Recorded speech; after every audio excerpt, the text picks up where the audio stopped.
Fred was a young soldier in a big camp.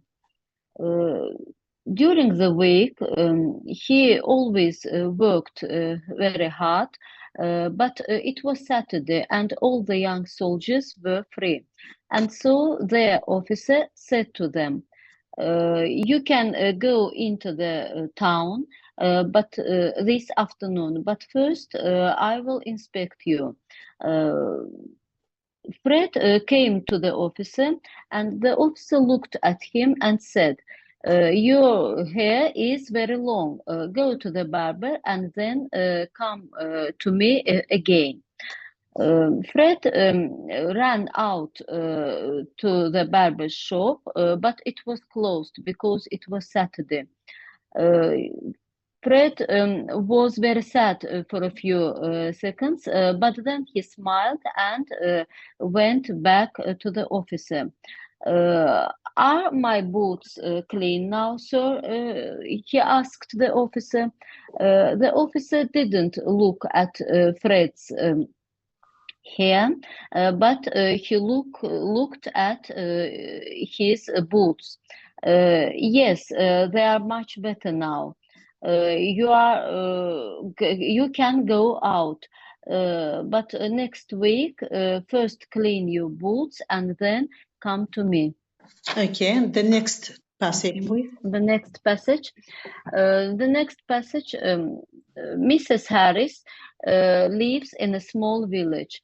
Her husband is died, but she has one son.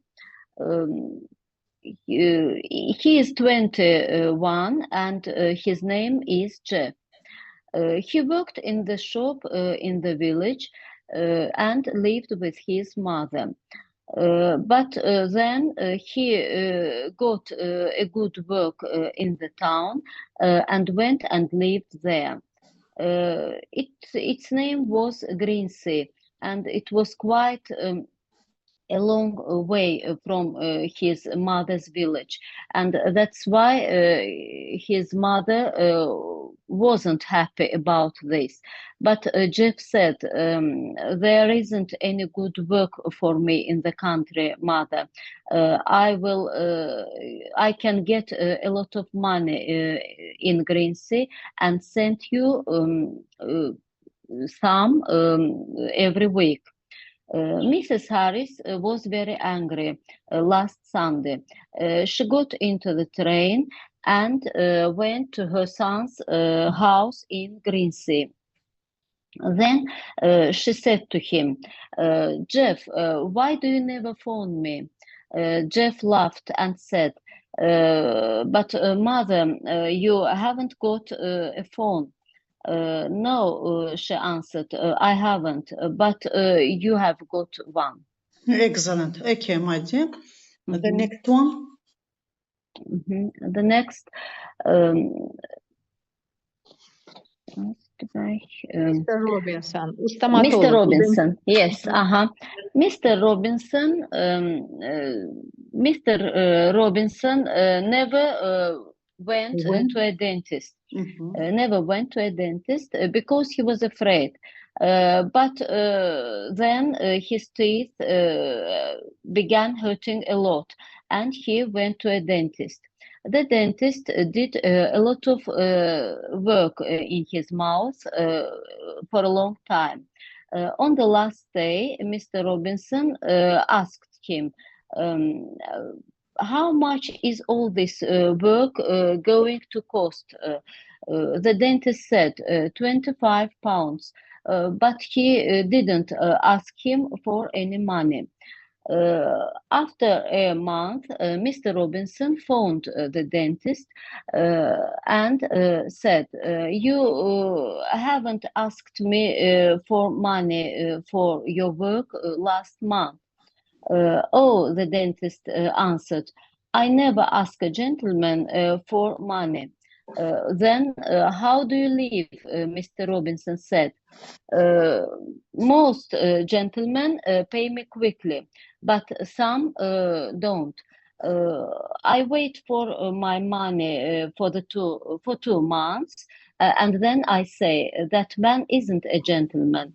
And then I ask him for my money. Very perfect. Okay. The last passage, my dear. And the last passage is Bill likes football very much, and he often goes to matches in our town on Saturdays. He doesn't go to the best seats because they are very expensive, and he doesn't see his friends there. There was a big football match in our town last Saturday. The weather was cold and cloudy, but then the sun shone and the weather was very hot. There were a lot of people on benches around Bill. Bill was on one bench, and there was a fat man on a bench behind him. The weather became hot, and the fat man took his coat off and put it in front of him, but it fell on Bill's head. Bill wasn't angry. He took the coat off his head, looked at it, smiled, and said, "Thank you, but where are the trousers?" Very excellent. Great thanks to you, my dear.